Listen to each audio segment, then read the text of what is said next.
नगरसेवक देखील आपण जे सिलेक्शन झालं होतं परंतु त्यांना नियुक्त्या मिळाल्या नव्हत्या, परंतु ते मागच्या सरकारमध्ये तो निर्णय घेतला गेला नव्हता।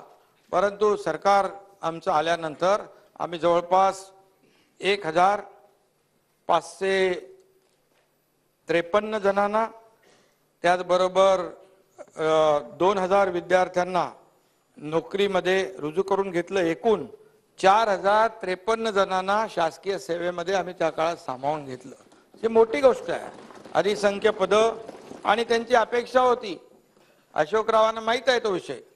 आणि जे आमचे ज्येष्ठ सहकारी चंद्रकांत दादा च्या अध्यक्षतेखाली 4 ऑक्टोबर 2022 रोजी मराठा आरक्षण आपली जी काय मंत्रिमंडळ उपसमिती स्थापन करून या समितीने आपलं काम देखील सुरू केलं।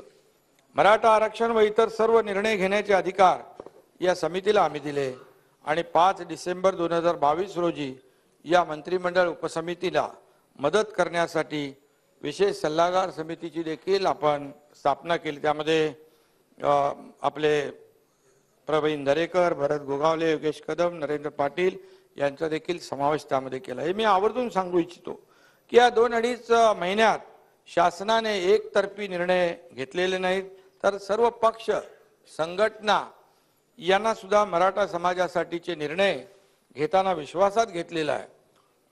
माझ्या अध्यक्षतेखाली जवळपास अध्यक्ष महोदय 10 बैठका झाल्या। आम्ही दोन्ही उपमुख्यमंत्री होते। उपसमितीच्या 12 बैठका झाल्या दादा, बरोबर आहे ना? आणि मुख्य सचिवांच्या अध्यक्षतेखाली 2 बैठका, सल्लागार मंडळाच्या 7, अशा एकूण 30 बैठका या काळामध्ये घेतल्या गेल्या। सर्वपक्षीय बैठका देखील घेतल्या।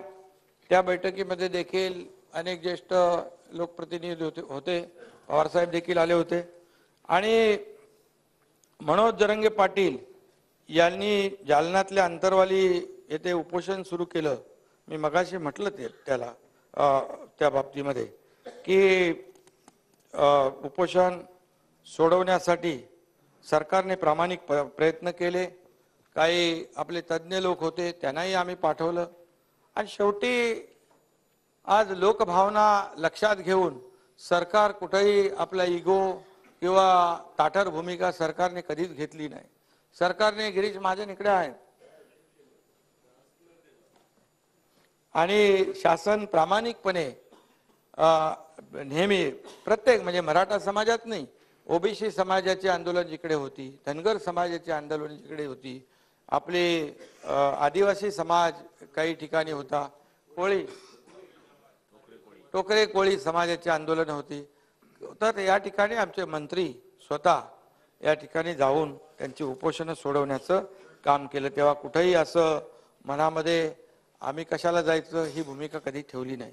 फेब्रुवारी 2023 मध्ये मुंबईत झालेल्या मराठा आरक्षण आणि कुणबी प्रमाणपत्रांची जी काही भूमिका स्पष्ट केली, त्यामध्ये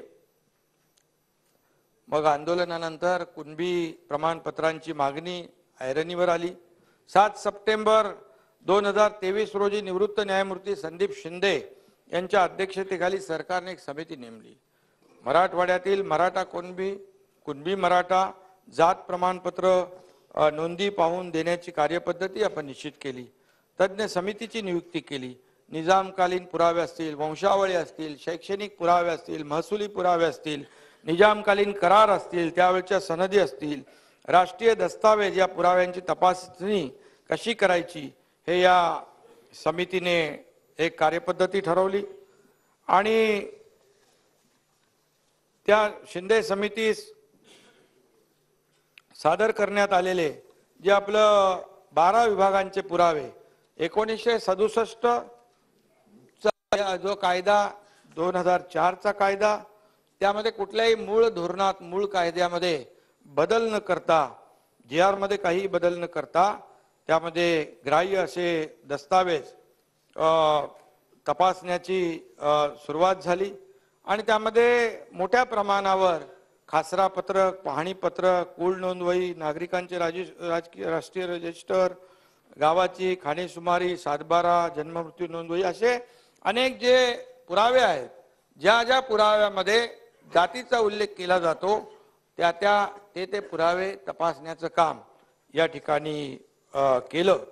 आणि यामध्ये सर्वात म्हणजे तपासणी झाल्यानंतर जे 1967 पूर्वीचे ज्या नोंदी आहेत त्या तपासण्याचं काम केलं।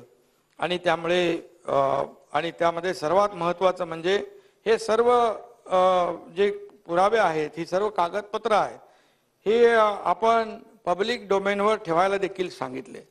आणि त्याचबरोबर अध्यक्ष महोदय, जातीचे प्रमाणपत्र देण्यासाठीचा कायदा शासनाने 2000 मध्ये केला आहे। त्या कायद्याच्या अंतर्गत जी व्यक्ती जात प्रमाणपत्रासाठी अर्ज करेल ती व्यक्ती त्या जातीचा आहे हे सिद्ध करण्याची जबाबदारी त्या अर्जदाराची आहे कलम 8 प्रमाणे। एखाद्या व्यक्तीने खोट्या कागदपत्रांच्या आधारे जात प्रमाणपत्र प्राप्त केल्यास आणि तसे सिद्ध झाल्यास त्या व्यक्तीचे ते प्रमाणपत्र रद्द केले जातं आणि त्याने घेतलेले सर्व लाभ काढून घेण्यात येतात कलम 10 प्रमाणे। ज्या व्यक्तीने बोगस प्रमाणपत्र घेतल्याचे सिद्ध झाल्यास त्याच्यावर फौजदारी कारवाई केली जाते। यासाठी 6 महिने ते 2 वर्ष सश्रम कारावास अथवा दंडाची देखील तरतूद त्यामध्ये कलम 11 प्रमाणे केलेली आहे। या कायद्याअंतर्गत केलेला अपराध हा दखलपात्र व अजामीन पात्र देखील आहे। त्यामुळे ज्या सक्षम प्राधिकाऱ्याने हेतू पुरस्पर जातीचे खोटे प्रमाणपत्र दिल्यास त्यालाही 6 महिने ते 2 वर्ष सश्रम कारावास अथवा त्याला दंडाची शिक्षा होऊ शकते कलम 13 प्रमाणे। त्यामुळे कुणबी लिहिलं आणि प्रमाणपत्र दिलं एवढं तसं सोपं नाही, हे मी आपल्याला सभागृहाला मुद्दाम सांगू इच्छितो। त्यामुळे कोणीही भीती बाळगण्याची आवश्यकता नाही, मनामध्ये संभ्रम ठेवण्याची आवश्यकता नाही, मनामध्ये शंका ठेवण्याची आवश्यकता नाही। सर्व कायदेशीर प्रक्रियेनुसार कागदपत्रांची सखोल तपासणी करून कुणबी नोंदी आढळतात त्याला कुणबी प्रमाणपत्र दिलं जाईल, हे मी या ठिकाणी अतिशय खात्रीपूर्वक या ठिकाणी सांगू इच्छितो। अतिशय काटेकोरपणे या ठिकाणी याचं पालन केलं जात आहे, तशा प्रकारच्या सूचना सगळ्यांना दिलेल्या आहेत। हा दाखला चुकीचा दिल्यावर देणाऱ्यावर आणि घेणाऱ्यावर काय कारवाई होते ते आपण मी वरती सांगितलंय। आणि जो पात्र आहे त्याला दाखला सुलभपणे मिळाला पाहिजे अशी भूमिका सरकारची आहे। जो हकदार आहे अशा प्रकारचे निर्देश आपण त्यांना दिलेले आहे। समितीची व्याप्ती जी आहे ती आपण मराठवाड्याबरोबर इतरही जिल्ह्यामध्ये वाढवली होती। पुराव्यांच्या तपासण्या सुरू झाल्या। काही पुरावे अध्यक्ष महोदय मोडी लिपी उर्दूमध्ये, काही फारसी लिपीमध्ये अशा प्रकारचे पुरावे सापडले। काही जीर्ण झालेले पुरावे सापडले। त्यानंतर त्याचं भाषांतर देखील करण्याची सुरुवात झाली। या सगळ्या कालावधीमध्ये मी स्वतः आणि आमचे दोन्ही उपमुख्यमंत्री देखील वारंवार विभागीय आयुक्त असतील, जिल्हाधिकारी असतील यांच्याशी सातत्याने संपर्कात होते। त्यांना सूचना आम्ही दिल्या होत्या आणि त्यामुळे समितीच्या समन्वयासाठी राज्यभरामध्ये 1858 कक्ष देखील स्थापन केले होते। आणि न्यायमूर्ती शिंदे समिती